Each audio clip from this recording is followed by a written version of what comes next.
La clase, hoy vamos a tener una clase teórica, porque tengo que adelantar en los temas para que puedan llegar a todos los temas teóricos para que vean el práctico número 4. Por eso adelanto las clases teóricas. El martes seguimos con el práctico número 3. Ya les voy a se la den blanco y negro. Bueno. ¿Sí? A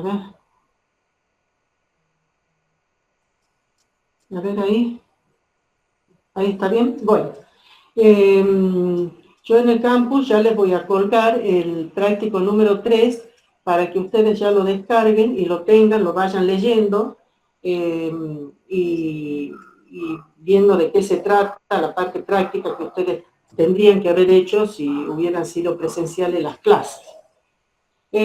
Ya ha habido conversaciones más o menos que voy a tratar de hacer unas evaluaciones sobre todo para ver cuál es el nivel del grupo, qué es lo que, cómo han recibido toda la información, si tengo que puntualizar en algo.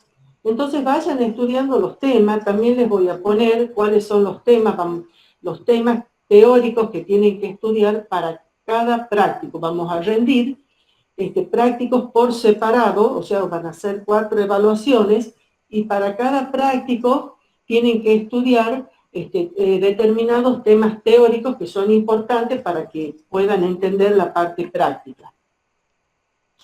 Bueno, dicho esto, vamos a comenzar la parte práctica. ¿Qué es lo que dice acá? Profe, se la ve en blanco y negro. Listo. Bueno, entonces comenzamos con la clase. Ya voy a poner compartir. Por favor, si cualquier cosa que no vean o no escuchen, no, sí. Hay 4 prácticos. Ya van viendo 2. Faltan 2. ¿Sí? El martes que viene van el tercer práctico y el martes siguiente el 4.º práctico. Pero para que vean el 4.º práctico yo necesito dar esta clase y la siguiente para que puedan entenderlo al práctico. Por eso adelanto las clases. ¿Sí? Yo les voy a ir diciendo con tiempo cuándo va a ser esa evaluación. Las evaluaciones van a ser virtuales. En realidad, como están haciendo la mayoría de los profesores, sobre todo para ver cuál es el nivel de los alumnos que están cursando la materia.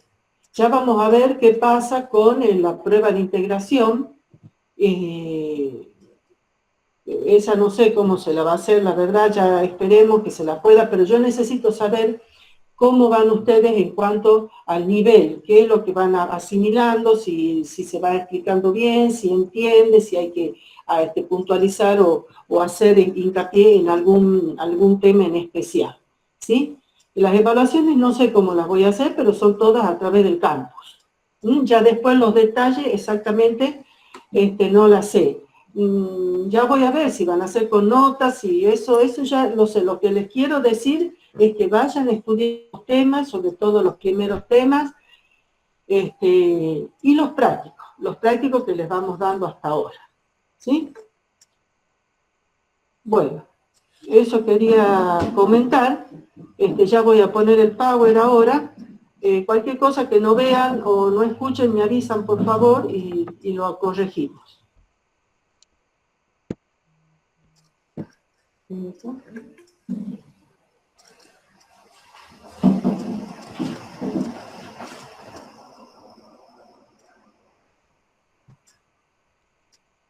Bueno.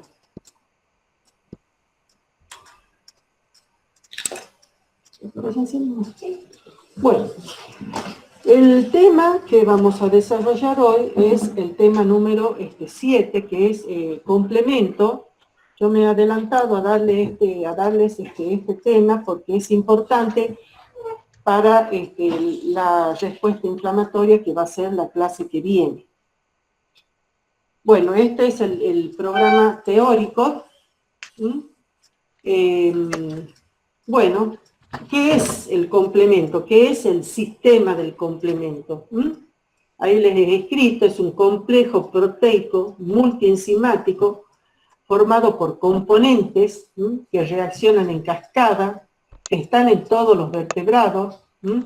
Este sistema proteico abarca proteínas que participan en la activación del complemento, hay proteínas reguladoras, hay proteínas en los receptores, hay proteínas reguladoras que están ahí.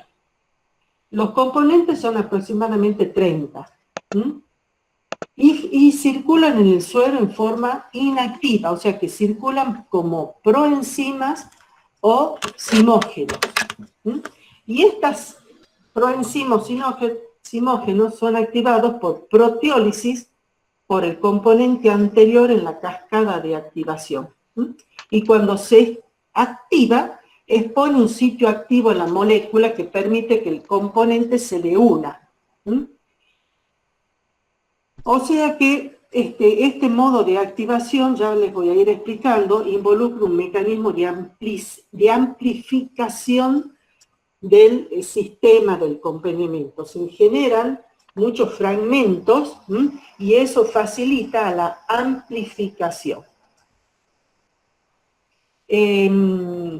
Todos los segmentos o fragmentos que se generan en la cascada cumplen funciones efectoras. Ya vamos a ver qué significa esto. Y es importante que el sistema del complemento es uno de los componentes humorales de la respuesta inmune innata. Por eso, eso lo vamos a ver en la clase que viene, inmunidad innata. ¿Cuál es la nomenclatura? El sistema del complemento se activa por 3 vías. En la vía clásica, los componentes se designan con una C mayúscula, seguida por un número. Hay 9 componentes, C1, C2, C3, C4, C5, C6, 7, 8 y 9. Y a su vez, el C1 es un complejo formado por C1Q, C1R y C1S. Cuando estas proteínas que circulan en forma inactiva como zimógenos se activan, porque activan, se transforman en serinproteasas y realizan la proteólisis del fragmento o del componente siguiente. Y se dividen todas estas en un fragmento mayor, que es el B, y en un fragmento menor, que es el A. Por ejemplo, cuando se escinde, quiere decir, escinde es cuando se rompe, se fragmenta. Cuando se escinde el fragmento C3, se escinde en un fragmento grande que se llama C3b y en un fragmento menor que se llama C3a. Por ejemplo, el C5 se va a escindir en un fragmento mayor C5b y en un fragmento menor C5a. Pero la excepción a esta regla es el C2. El C2, donde el fragmento mayor es el A. Es el único que es distinto. El fragmento mayor se va a hacer C2A y el fragmento menor C2B. En realidad, la secuencia de activación, esta es la secuencia de cómo se han descubierto, pero acá hay un cambio. La secuencia de activación no es la misma que la secuencia que está escrita acá. En la vía alternativa, que es otra de las vías en las cuales se activa el complemento, las proteínas se llaman factores. Factores seguidos de una letra en mayúscula. El factor B, el factor D. Estos no, este H, no, porque estos son reguladores y la properdina. Factor B, factor D y properdina. Y por efecto de la proteólisis del factor B se generan el BB, que es el fragmento más grande porque tiene el sufijo B, y un fragmento pequeño que es el BA, el fragmento más pequeño. Después tenemos la vía de las lectinas, que son las lectinas de unión amanosa, la MBL. Participan estas, que son las MAPS, son serinproteasas, y también se activan por ficolinas. Son todas proteínas de fase aguda que se generan en la respuesta inflamatoria.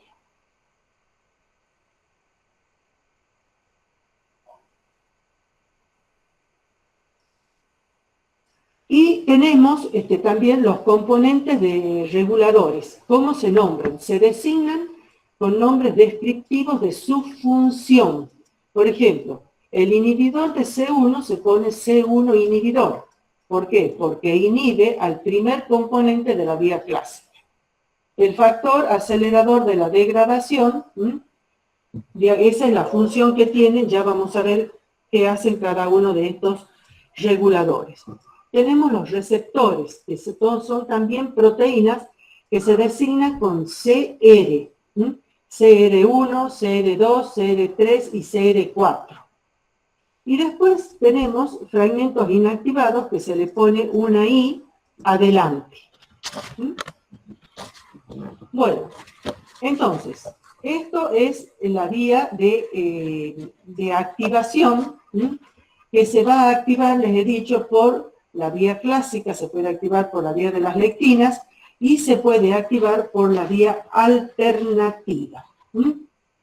La vía clásica se va a activar por anticuerpos unidos a la superficie del patógeno.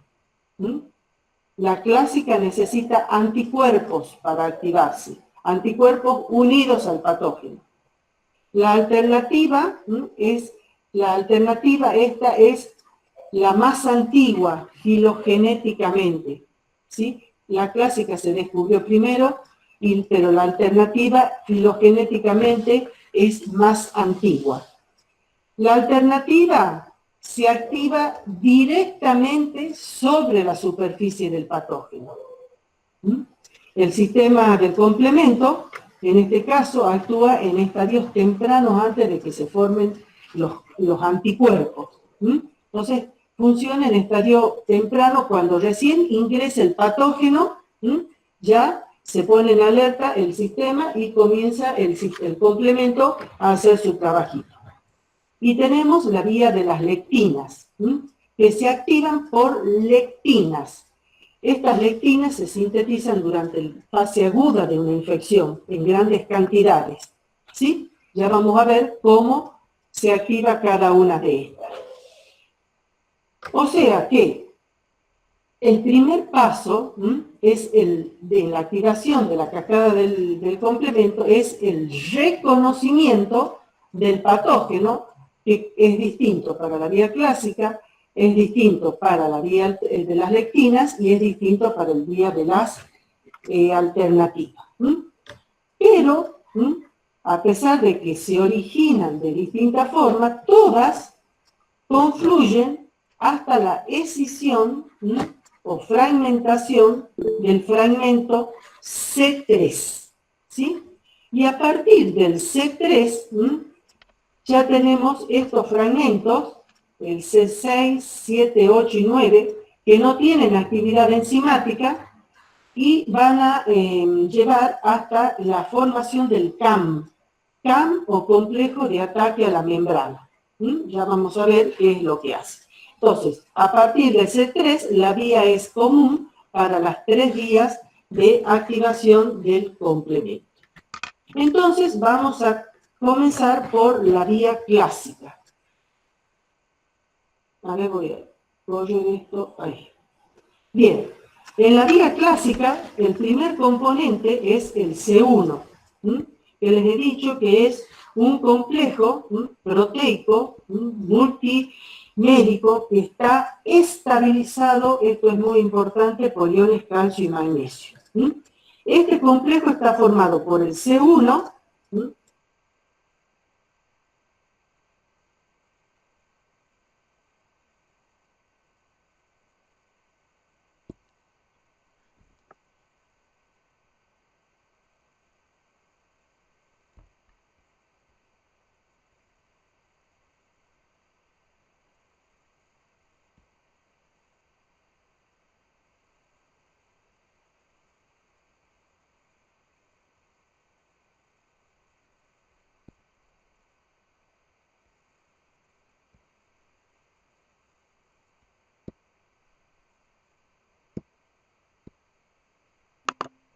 Y también se une a la inmunoglobulina M en el dominio del FC, pero el CH3, en el CH3. Y se necesitan como mínimo 2 moléculas de IgG próximas para activar el C1q o una molécula de inmunoglobulina M. ¿Por qué? Ya lo vemos ahora. Esta es una microfotografía que muestra el C1q, que es como un ramillete. Este es el tallo, y estas son las 6 cabezas globulares, que son las que hacen contacto con el anticuerpo. Pasamos a la otra diapositiva. El C1q se debe unir por lo menos a 2 moléculas de FC para que se active. Lo mínimo, 2 moléculas. Y cada molécula de inmunoglobulina G tiene un solo lugar de unión a C1q. Por lo tanto, se necesitan 2 moléculas de IgG próximas para que se active el C1q. ¿Sí? Y la inmunoglobulina, la IgG, se va a unir a antígenos multivalentes en gran cantidad, de modo que se encuentren 2 inmunoglobulinas G próximas para que C1q se pueda unir a su FC. De esto se deduce que la inmunoglobulina libre, la que está circulando en el suero, no es capaz de activar el complemento. Los anticuerpos libres en suero no activan el complemento. Con respecto a la inmunoglobulina M, solo se necesita una sola molécula para activar el C1q. También la inmunoglobulina M soluble es incapaz de activar el C1q porque tiene una configuración plana. Esta es una microfotografía de la molécula de inmunoglobulina M, donde se ve su configuración plana. Cuando la inmunoglobulina M reconoce al antígeno, cambia su estructura, cambia su configuración, y se transforma en forma de grapa. Forma de grapa es como que se cambia su estructura, y al cambiar su estructura permite que el C1q se una a la inmunoglobulina M. Bueno, esta tiene un error. Acá ya después lo van a ver. Sigamos con esto. Vamos a ver ahora la activación de la vía clásica. Entonces, acá tenemos esto que les expliqué recién, el C1q, tenemos las moléculas de anticuerpos que están pegadas al patógeno, son antígenos polivalentes, de modo que haya muchos anticuerpos unidos, de modo que se encuentren por lo menos dos inmunoglobulinas G próximas para que el C1q pueda unirse. Una vez que el C1q se une, induce un cambio de configuración del C1R. Voy a volver un ratito a esta, acá. Recuerden que está C1R y C1S. Bien, perdón, ahí sí. Entonces, cuando se une C1Q, hay un cambio de conformación del C1R. A su vez, ese C1R se escinde y activa al segundo C1R. C1R y C1S son serine proteasas, ¿sí? Que se van activando en cascada. Se activa primero C1R, un C1R, después se activa el segundo C1R. El segundo C1R activa al primer C1S y se activa el segundo C1S. El segundo C1S ya es una serine proteasa activa. Y va a actuar en el primer componente que va a escindir de la vía clásica, que es el C4. C1S activada escinde C4 en dos fragmentos, C4b y C4a. C4b es el fragmento más grande y el C4a queda en fase fluida. C1s, la selinproteasa, también actúa sobre el fragmento C2 y lo fragmenta en C2a y C2b que queda en fase fluida. C2a se une a C4b. Se une a C4b. Acá me olvidé de decir que C4b cuando se escinde queda pegado al C1q, pero también fragmentos se pegan a la superficie del patógeno. Y esta unión a la superficie del patógeno es lo que asegura que la vía clásica continúe sobre la superficie del patógeno. Sobre este C4b se va a pegar el fragmento más grande del componente 2, que es el C2a. Se pega tanto al C4b que está solo como al C4b que está unido al componente C1. Y se forma esto que tiene actividad enzimática que se llama C4b2a, que se llama la C3 convertasa de la vía clásica. La C3 convertasa de la vía clásica.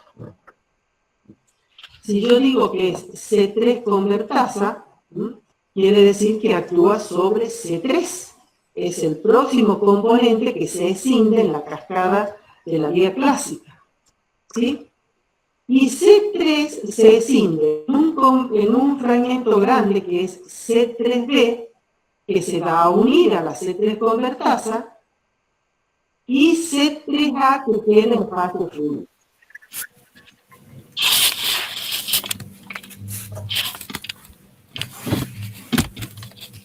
Bien, el otro C3b también, una parte se pega a la C3 convertasa y otros C3b se pegan sobre la superficie del patógeno.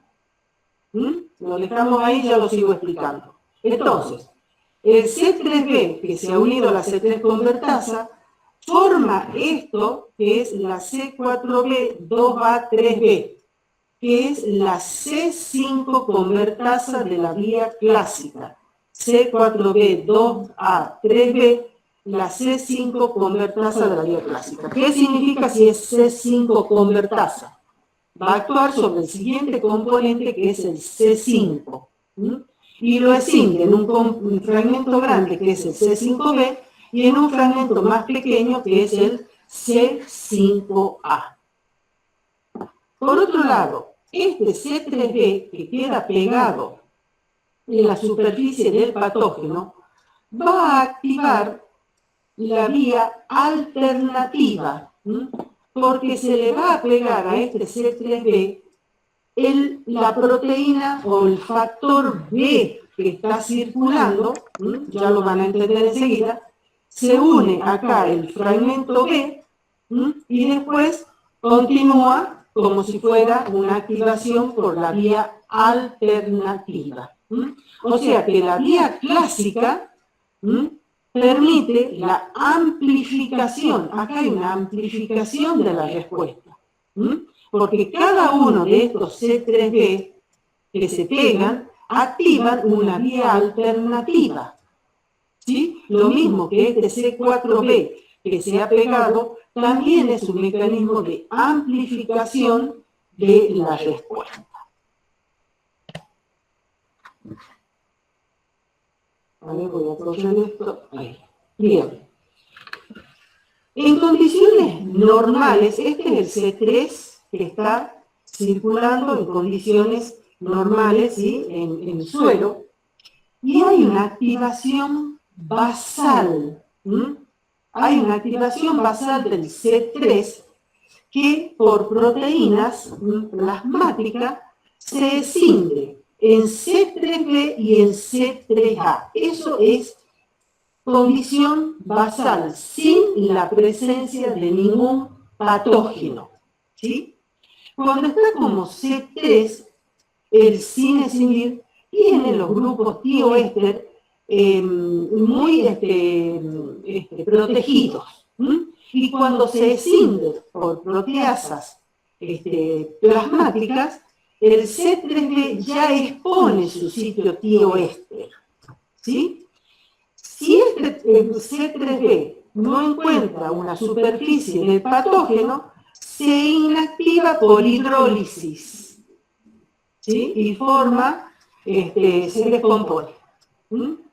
Pero si este C3b encuentra un patógeno, se forman enlaces covalentes muy fuertes con este patógeno y se desencadena o se activa la vía alternativa. Recuerden que yo les había dicho que la vía alterna o alternativa es lo mismo, se activa por la unión directa de componentes del complemento directamente sobre la superficie del patógeno. ¿Bien? Se hace mediante esta unión covalente fuerte del patógeno. Si no hay patógeno, se descompone por hidrólisis. Y este componente, que ya vamos a ver qué importancia tiene, queda en fase fluida. Entonces, veamos ahora la activación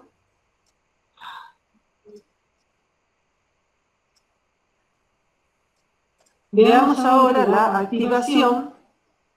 Esta es la activación de la vía alterna. La vía alterna, acá les leo, la vía alterna del complemento funciona como un mecanismo de vigilancia, eso es lo que yo les decía recién, al principio, a través del cual los microorganismos son opsonizados en ausencia de anticuerpos específicos, ¿sí? E involucra estas 4 proteínas, el C3, el factor B, el factor D y la properlina. ¿Bien? Entonces, tenemos acá lo que expliqué en la diapositiva anterior, la escisión o la fragmentación espontánea que ocurre por proteasas plasmáticas, que si no hay patógeno, se inactiva por hidrólisis. Pero si encuentra una superficie, el C3b se une a la superficie de forma covalente, se une, acá está el C3b, se une. Y a este C3b se le une el factor B, es el factor que forma parte de la vía alterna o alternativa del complemento. ¿Sí? Sobre este complejo actúa el factor D, de dedo, este que está acá, ¿sí? Y fragmenta el factor B, escisión del factor B por el factor D, y se escinde y se forma el DB que se pega al C3B, que se rompe, y se forma C3B, BB, y el BA queda en fase fluida. Este complejo C3B, BB, es estabilizado por esta proteína que se llama P o properlina, ¿sí? El C3b BB es la C3 convertasa de la vía alterna, ¿sí? Y acá también hay un mecanismo de amplificación, ¿sí? Este C3b va a actuar de nuevo sobre el componente C3 y lo va a escindir en C3b y BA. Exactamente lo mismo. El C3b se va a unir a la C3 convertasa y va a formar el C3b BB3b, que es la C5 convertasa. La C5 convertasa. La C5 convertasa de la vía alterna, que es distinto de la vía clásica. La vía clásica era C4b 2a 3b. Y este es C3b BB 3b. Esta es la C5 convertasa de la vía alterna. Si decimos C5 convertasa, va a actuar sobre el C5 y lo va a escindir en C5b y C5a. Y a partir de acá la ruta es la misma para las tres vías. Y acá también hay un mecanismo de amplificación, porque este C3b también se va a pegar a la superficie del patógeno y también va a comenzar, se le va a pegar el factor B y va a empezar de nuevo, actúa después el factor B, estabilizado por la procaína. Entonces, sobre el patógeno es un mecanismo de amplificación para destruir el patógeno. Pasamos, acá les he puesto cuál es la figura en el libro de Abbas, donde está este grafiquito. Voy a correr esto.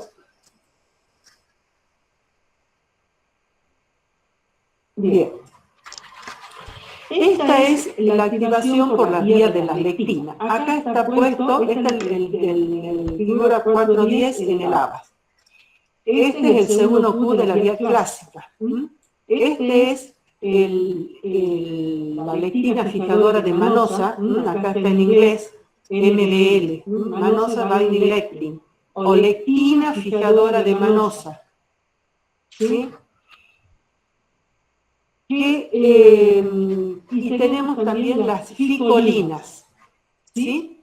Las lectinas fijadoras de manosa se unen directamente a la superficie de los patógenos, pero se unen a la manosa, que están en la superficie de los microbios, que son los hidratos de carbono terminales de glucolípidos y glucoproteínas que tienen los microbios. ¿Sí? Los mamíferos no tenemos manosa, tenemos ácido ciálico, así que es imposible que la MBL se pegue en la superficie de las células de los mamíferos. Y las ficolinas también se unen directamente a la superficie de los patógenos, pero se une a la N-acetilglucosamina, que forma parte de la pared bacteriana. Una vez que se unen, ven que tiene exactamente la misma forma del C1Q, y tienen estas, que son la MAX1 y MAX2, que son semejantes a C1R2 y C1S2. Entonces, una vez que se unen, una vez que la MBL se une a la manosa, se activan las MAX, que son serin-proteasas. Lo mismo pasa para la ficolina. Cuando se une a la N-acetilglucosamina, se activan estas serin-proteasas. ¿Y qué hacen cuando se activan? Pasemos a la siguiente. Acá tenemos exactamente la lectina fijadora de manosa, tenemos el MAX, se activa primero la MAX1, después se activa la MAX2, y la MAX2 actúa sobre el componente C4 y lo escinde en C4b y C4a que queda en fase fluida. El C4b se une a la superficie del patógeno y expone un sitio libre para el segundo componente, que es escindido por la MAX2, que es el C2. El C2 también se encinde en dos fragmentos, C2A y C2B. El C2A, que es el fragmento mayor, se une al C4B. ¿Y esto qué será? Esta es C4B 2A, es la C3 convertasa de la vía clásica.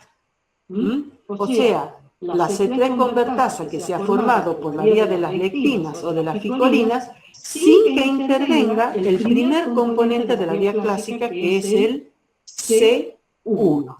¿Sí? No hay participación del C1, pero forma exactamente la C3 convertasa de la vía clásica. Por supuesto que esta C3 convertasa va a actuar exactamente, sigue exactamente lo mismo que ya para la vía clásica, actúa sobre el C3 y así sigue exactamente igual. Bueno, entonces esto es, a ver, voy a correr esto. Esto corresponde a los últimos pasos de la activación del complemento. Son los pasos finales de la activación del complemento, donde nosotros tenemos, acá tenemos la C5 convertasa, ¿se acuerdan? De la vía alterna, C3B, BB3B.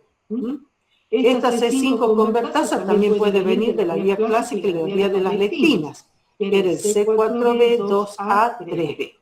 Cualquiera sea de donde se origine la C5 convertasa, esta C5 convertasa va a actuar sobre C5. Y lo va a escindir, lo va a fragmentar en un fragmento pequeño, que es el C5A, ya vamos a ver la importancia que tiene, y en C5B. ¿Sí? Y a partir de acá, continúa hasta la formación del CAM. El CAM es complejo de ataque a la membrana. C5, C6, 7, 8 y 9 les he dicho que no tienen actividad enzimática. Bien, el C5B permanece un tiempo, un momento acoplado a la C5 convertasa mediante una unión muy débil. Y expone un lugar para la unión al C6. Cuando se une C6, incrementa su estabilidad y C5B, C6 se separa de la C5 convertasa y ya se le une el C7. ¿Sí? El C7 que es hidrófobo. El C7 este es hidrófobo y se inserta en la bicapa lipídica de las membranas celulares, en un sitio completamente distinto al ocupado por la C5 convertasa. ¿Sí? Y luego se le une el componente C8. El componente C8 tiene 3 cadenas. 2 de las cadenas las ocupa para unirse al complejo C5B, 6 y 7. Y la otra cadena la inserta en la bicapa lipídica, pero que tiene una capacidad limitada para alisar la célula. ¿Sí? Y luego tenemos el componente C9. El C9, que es otra proteína, que se va a unir a este complejo C5B, 6, 7 y 8, y comienza a polimerizarse en el lugar, en este lugar donde está este complejo, para formar un poro. Atraviesa la membrana plasmática y forma un poro que tiene 100 Armstrong de diámetro. Por este poro va a entrar agua a la bacteria o al patógeno y se va a producir la lisis osmótica. Acá está el poro con gran aumento. Cada uno de estos son poros que se le realiza a la superficie del patógeno. Recuerden los mecanismos de amplificación. Cada uno de esos mecanismos de amplificación lleva a la formación del CAM. Entonces, cada uno de esos C3B o C4B que se han depositado en la superficie del patógeno van a formar un poro en la superficie. O sea que son muchísimos los poros que se forman en la superficie del patógeno por ese mecanismo de amplificación que tiene el sistema del complemento. Bien, bueno, esto es lo mismo. A ver, un momentito. Ahí está. Esto es lo mismo. Acá tenemos el C5, 6, 7 y 8. Comienza a polimerizarse y forma el poro. Esto es en la superficie de un glóbulo rojo. Hay muchísimos poros que se forman en la superficie y este es la polimerización del C9 con el C5B, 6 y 7. Bueno, a ver, voy a correr esto un poquito. Bueno, entonces ahora vamos a ver los receptores importantes. Hay otros receptores que ya lo vamos a ver, pero Estos son los receptores. Los receptores, recuerdan que la nomenclatura era CR1, CR2, CR3, CR4. ¿Sí? Entonces vamos a comenzar por el CR1 o CR35. Estos son, son receptores para los fragmentos del C3. ¿Sí? Hay receptores también para los fragmentos del C4, en fin. Pero solo vamos a ver estos del C3. Está distribuido, ampliamente distribuido en fagocitos, neutrófilos, linfocitos, eritrocitos, células dendríticas, eosinófilos. ¿Sí? Y esta es la función que cumple el CD1 o CD35. Cumple la función de fagocitosis. La fagocitosis. Le paso a la diapositiva siguiente. Bien. Acá les he puesto la figura 3 después para que la busquen. Esto es un fagocito que tiene el receptor CD1, CD35 en su superficie, y se va a unir a patógenos que están opsonizados con C3b. ¿Sí? Acá está, el ligando de este receptor es el C3b. Entonces, patógenos opsonizados con C3b se van a unir al receptor CR1, a su vez ese patógeno tiene que estar opsonizado con la inmunoglobulina G, y estimulan la fagocitosis por el fagocito,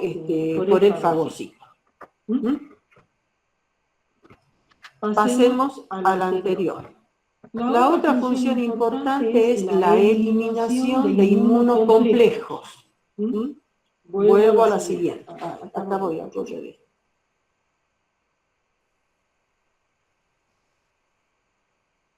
Bien. Acá les he puesto la figura 27.4 para que después la busquen. Muy interesante para que lean ahí toda la parte de la patología, muy lindo. Que ya hace a la parte de la inmunología clínica, pero que todos tienen una base inmunológica, ¿sí? Del origen de todas esas enfermedades. Por eso les he dejado acá la figura, la 3.10, la 27, del capítulo 27, la figura 4, del capítulo 3, la figura 10.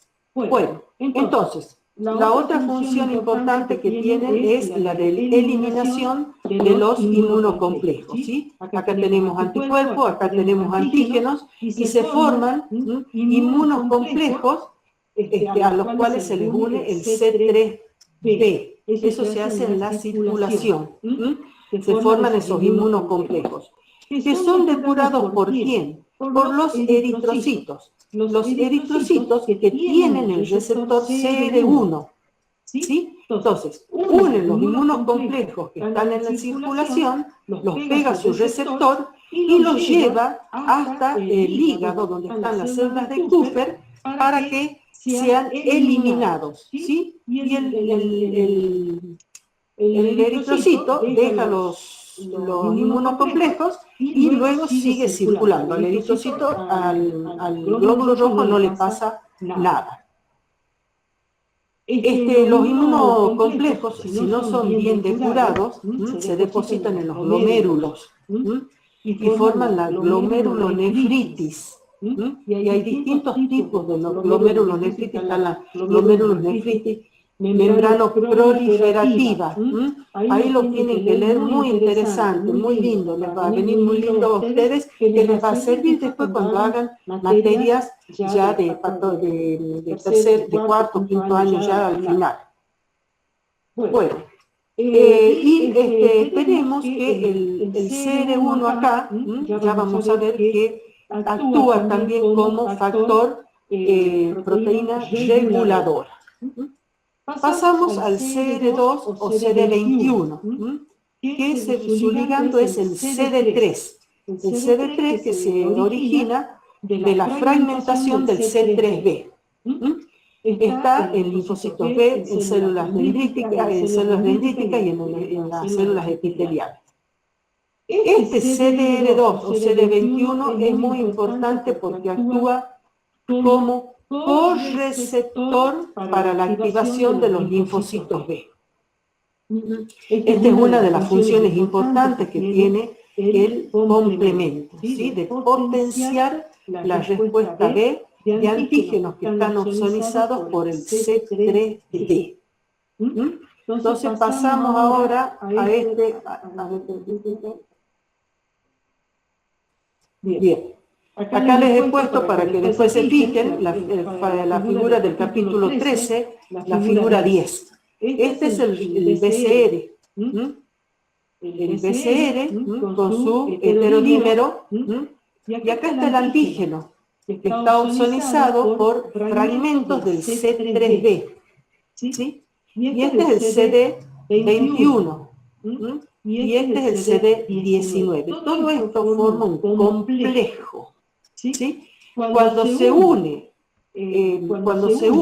este patógeno que está opsonizado con C3B, se produce un entrecruzamiento de estos CD21 y CD19 junto con el BCR del linfocito B.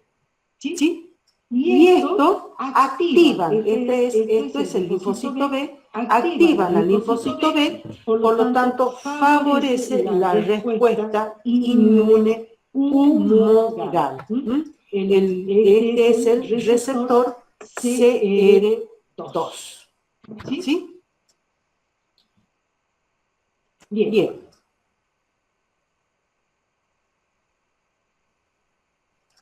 Después tenemos, voy a volver acá para mostrarles, pasamos al CD3. El CD3 o MAC1 o CD11B, CD18, que va a unir a los IC3B. El ligando es el IC3B, IC3B, que también favorece, están en las células monofagocíticas, favorece la fagocitosis y favorece la adhesión del leucocito al endotelio. Esto les quiero mostrar y paso a la otra para mostrarles acá. Bien. Acá nosotros tenemos, este es el vaso normal, el capilar normal. Cuando se produce, este es el receptor que está en las células endoteliales, ¿sí? Entonces, las células endoteliales, normalmente cuando se produce la inflamación, va a promover la unión de los neutrófilos a la célula endotelial para facilitar la diapéresis. Esto se llama diapéresis. Cuando este neutrófilo, esta es la luz del capilar, y esto todo es tejido. Cuando están funcionando los receptores, favorece la unión de estos neutrófilos a las células endoteliales y puede extravasarse este fagocito neutrófilo para destruir el patógeno mediante la fagocitosis. ¿Sí? Ahora, cuando no está que es una integrina, porque es el CD11B, CD18 es una integrina, cuando hay una deficiencia del CR3, los neutrófilos que están en la luz del capilar no pueden llegar a donde está la bacteria. No pueden llegar al tejido para destruir las bacterias. ¿Sí? Entonces, este animal sufre de infecciones piógenas, porque no pueden ser eliminadas. Esto se llama, hay una falta de adherencia, se llama síndrome del leucocito perezoso. Bueno, vuelvo a la otra y ya la última. Pasamos también el CR4, que es el receptor 4, que a diferencia de esta es una CD11B, esta es una CD11C, y la cadena beta, esta es la cadena beta, es la misma, CD11, CD18 y CD18. Su ligando también, al igual que el CR3, actúa exactamente igual que el MAC1, se une a IC3B y también favorece la fagocitosis. Bueno, entonces ahora disculpen. Bueno, pasamos ahora a la... Aquí esto voy a poner un poquito.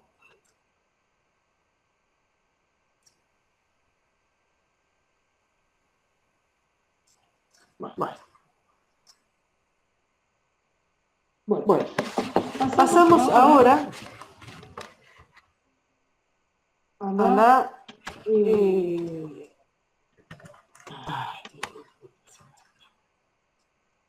bueno, después lo pasamos a este. Bueno.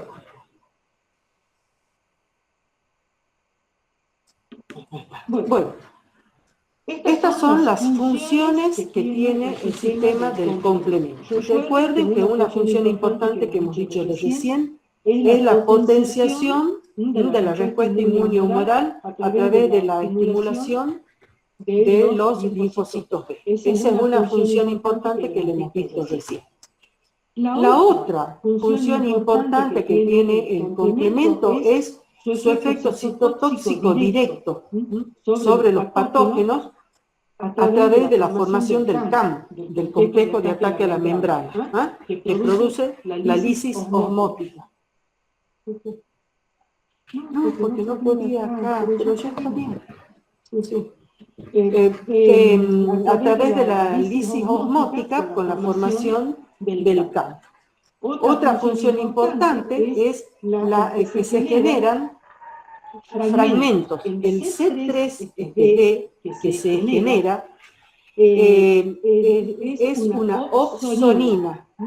Es una opsonina que se va a pegar al CR1 que hemos visto recién y va a favorecer o facilitar la fagocitosis, y la otra función importante que tiene acá es la depuración de los inmunocomplejos que se pegan con el C3B, también se depuran a través del primer receptor que es CR1. El C3B, que está depositado sobre el patógeno, puede ser escindido por proteasas séricas y origina el IC3B. Este IC3B, que es el C3B inactivado, continúa asociado a la membrana de los patógenos.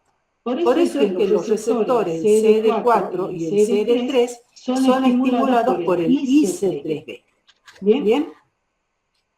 Y la otra función importante del complemento, que les he dicho, es que el complemento forma parte de los componentes humorales de la respuesta inmune innata y tiene una gran participación en la respuesta inflamatoria.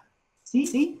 Y esa respuesta inflamatoria está dada por el C3A y el C5A.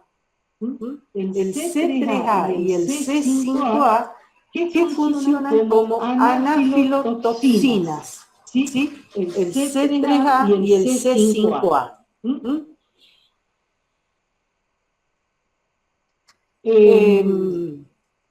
El C3A y el C5A. Ahora bien, el C3A y el C5A se van a unir a receptores que se llaman RC3A y RC5A.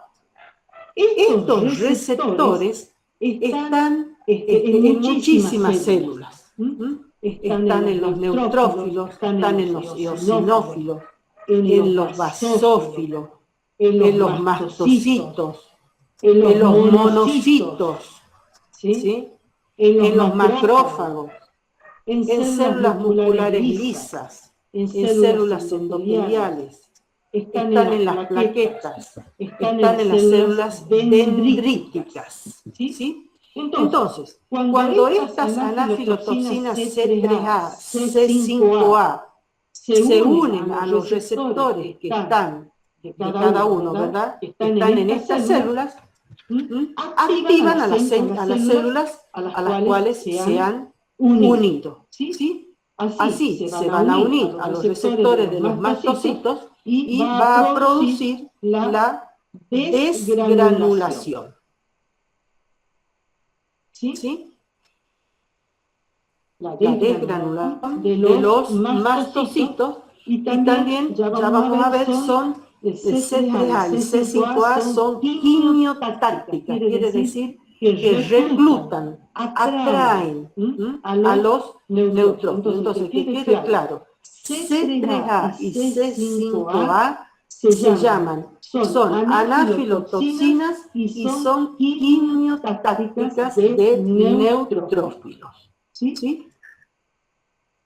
Cuando actúa sobre los mastocitos, se une a los receptores, los activa y se liberan sustancias vasoactivas como la histamina. Paso a la siguiente. Acá está. Entonces, las anafilotoxinas que han actuado sobre los mastocitos, que han liberado la histamina.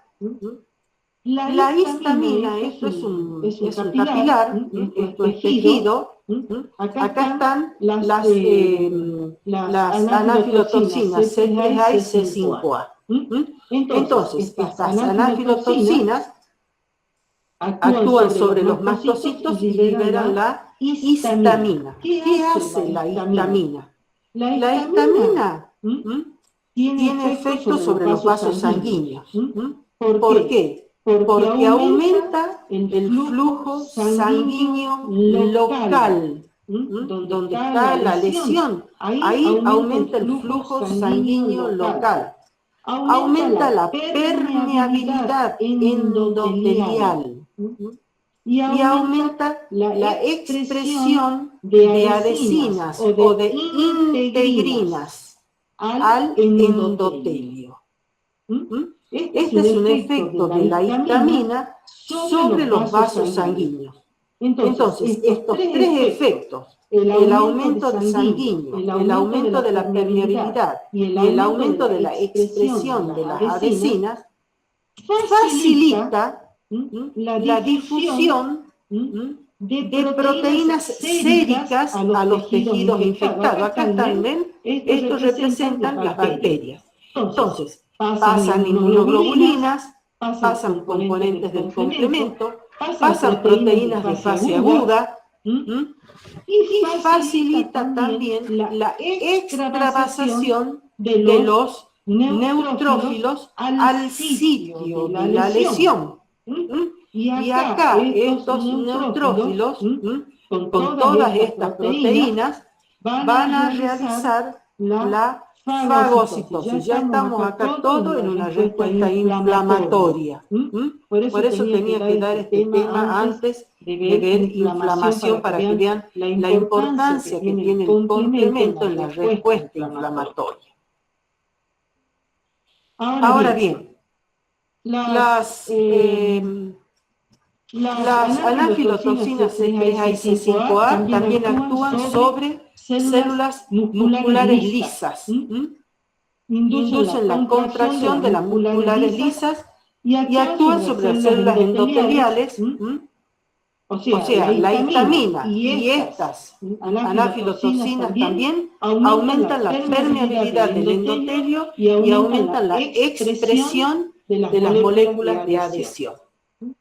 Las anafilotoxinas también tienen una importante función, porque activan las funciones que tienen los fagocitos, las funciones efectoras. Cuando yo digo funciones efectoras de los fagocitos, me refiero al estallido respiratorio.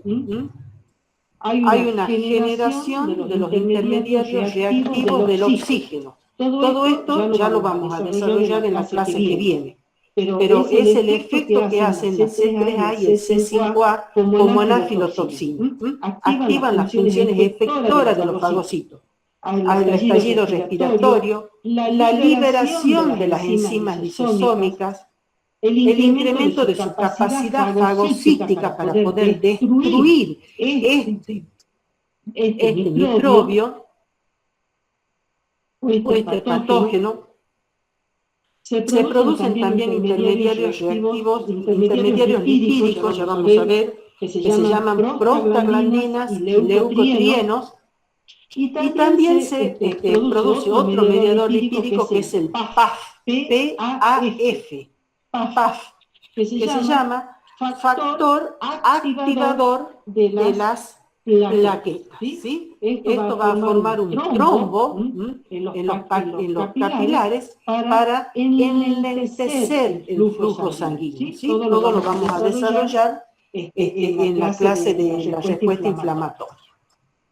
Bueno, entonces hasta aquí estas son las funciones importantísimas que tiene el sistema del complemento. Pasamos ahora, bueno, acá un poquito.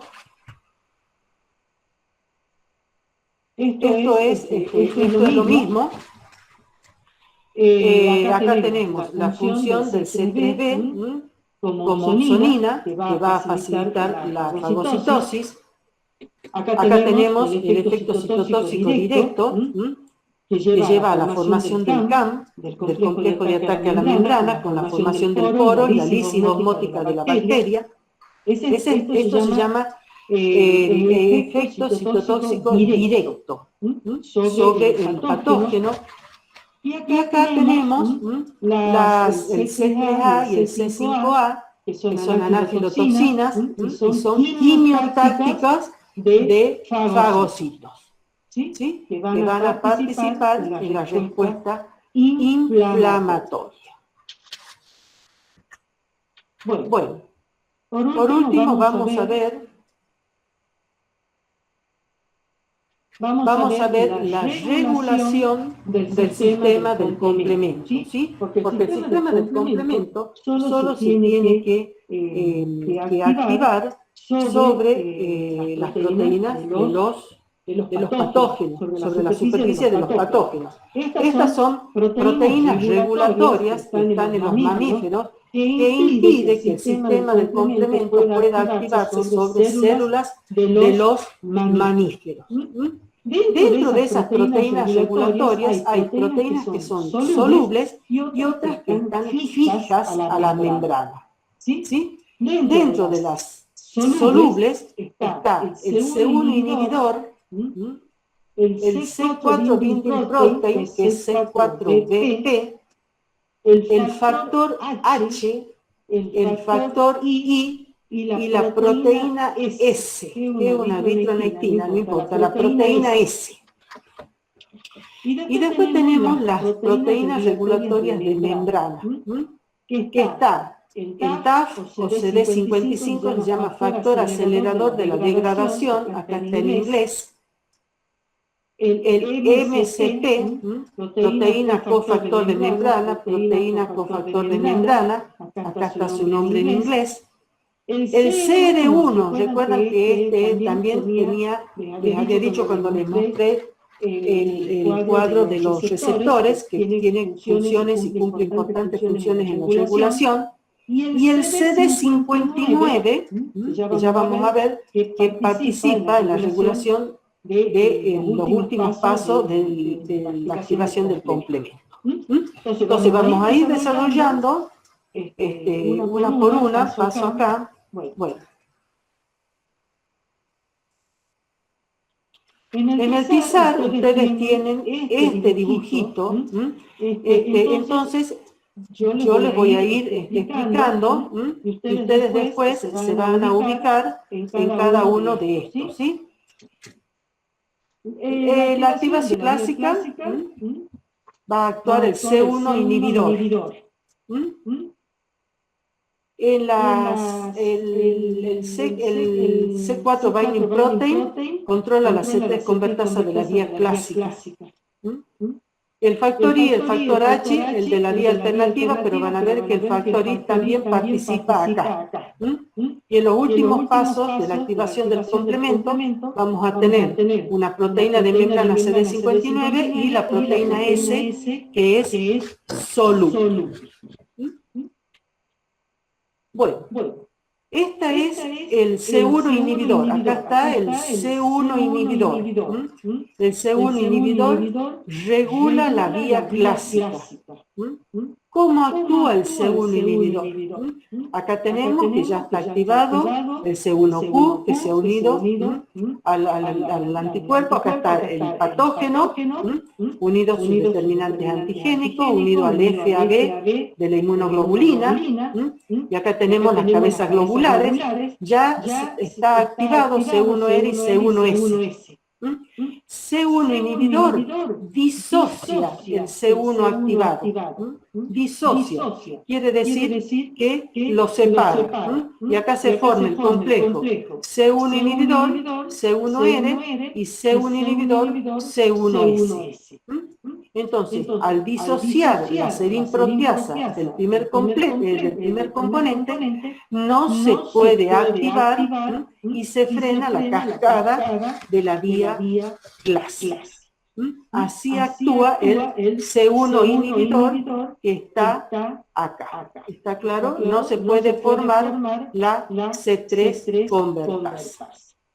Pasamos a la siguiente. Voy a correr un poquito esto. Bien. Acá tenemos el C4b o C4 Binding Protein. El C4 Binding Protein que inhibe la formación de la C3 convertasa de la vía clásica. Acá está. El C4 Binding Protein impide la formación de la C3 convertasa. ¿Cómo lo hace? Acá tenemos la C3 convertasa de la vía clásica, ¿se acuerdan? El C4b, C2a. El C4 Binding Protein, como su nombre lo indica, se une ¿a qué? Al C4. Puede ser que sea el C4 o puede ser que ya esté formada la C3 convertasa. Al unirse al C4b, disocia el C2a, lo separa. ¿Sí? Y al unirse al C4b, la unión del C4b, del C4 Binding Protein al C4b, lo hace susceptible al C4b de la acción del factor I. Este factor I, que está en fase fluida, actúa sobre el C4b y lo disocia en C4c y C4d. Y esto se hace porque el C4 Binding Protein es cofactor del factor I. Por eso puede actuar el factor I. En el caso del factor H, el factor H que va a inactivar o va a inhibir la formación de la C3 convertasa. Puede ser que esté solo el C3b, ¿se acuerdan? La C3 convertasa de la vía alternativa era el C3b-BB. Esa es la C3 convertasa de la vía alterna o alternativa. Entonces, puede ser que el factor H se una directamente al C3b que está ya en la superficie del patógeno, o puede ser que ya esté formada la C3 convertasa de la vía alternativa y disocie el BB. Entonces, el factor H actúa sobre el factor B y lo hace susceptible a la acción del factor I. El factor I actúa sobre el factor B y lo disocia en IC3B, que permanece unido a la superficie del patógeno. ¿Bien?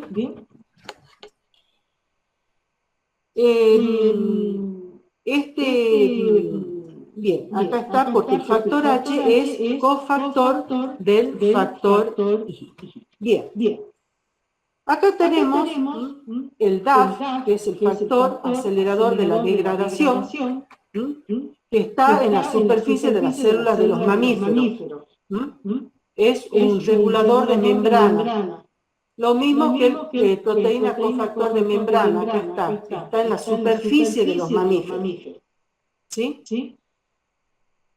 Y van a degradar a la C3 convertasa tanto de la vía alternativa, esta es la vía alternativa, el DAR se une y lo disocia al bebé, ya no puede actuar, y la proteína cofactor de membrana también disocia al C3b, con la diferencia que la proteína cofactor de membrana permite que el factor I actúe sobre el 3b y lo disocie en IC3b.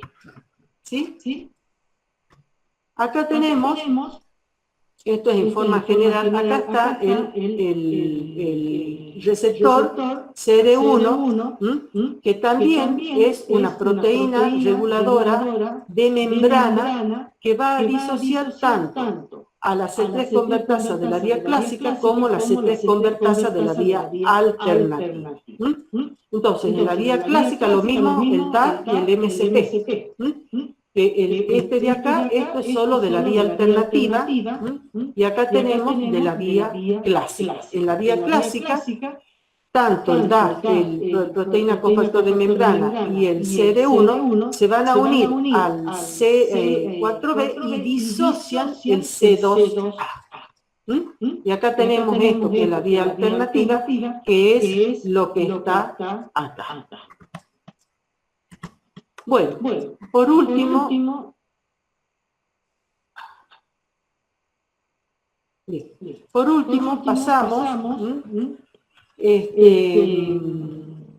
pasamos a la regulación de los últimos componentes del complemento, donde tenemos la proteína CD59, que es una proteína que está en la superficie de los mamíferos, e impide que el complejo, si se acuerdan, el C5b, C6, C7 y C8, impide que se una a la membrana e impide que se polimerice el C9.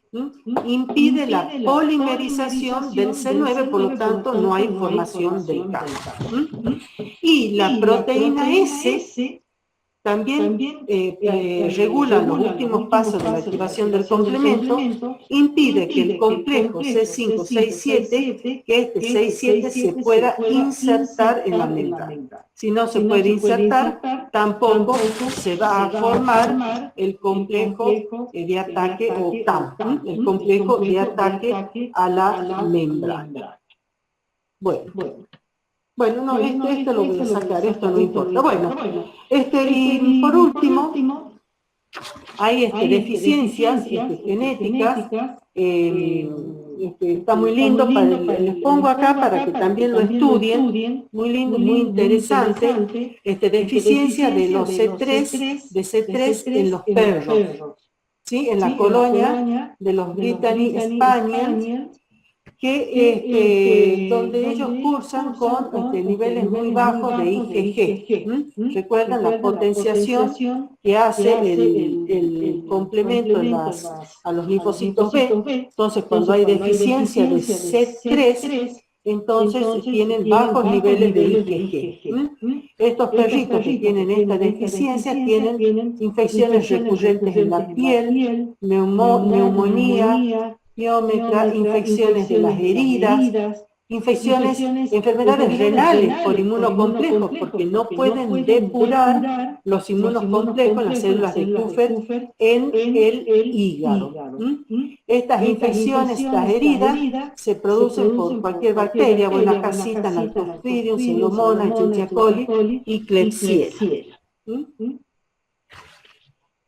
Y por último, también en el TISAR, para que lo lean, porque es muy interesante, está la deficiencia del factor H en los cerdos de Yorkshire, donde el factor H, por lo que hemos visto recién, es muy importante para regular la C3 convertasa de la vía alterna, o sea que lo activa. O sea, que si este animal no produce factor H, el C3b se va a producir en forma descontrolada. Actúa y se activa, no la pueden controlar. Entonces, los cerdos nacen sanos, se desarrollan bien durante 4 semanas, después se vuelven anémicos, dejan de crecer y van a morir por falla renal. En las autopsias se han visto que los riñones tienen hemorragias de petequias y tienen atrofia de sus papilas porque acá hay muchos depósitos de inmunocomplejo. Después lo leen, es muy interesante.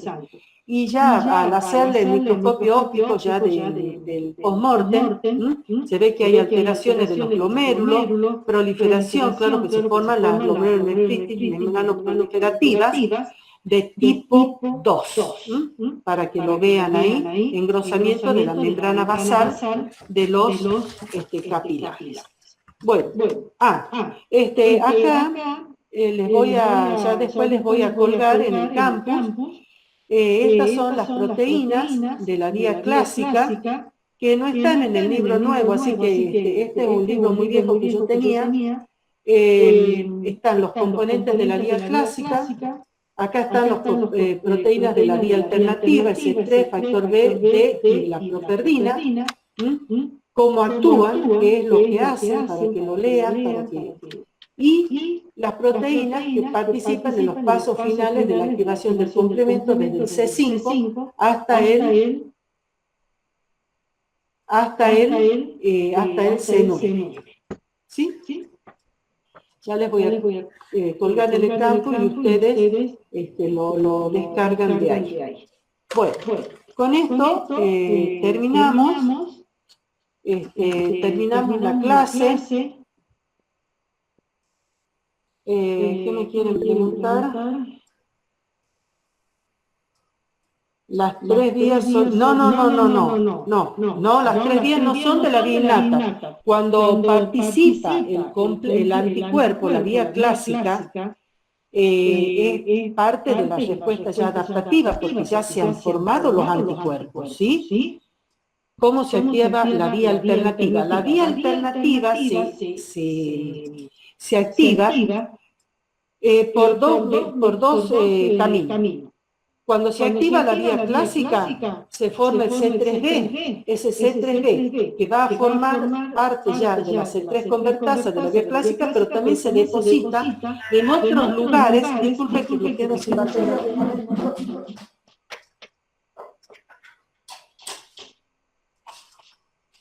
Ese es el C3b.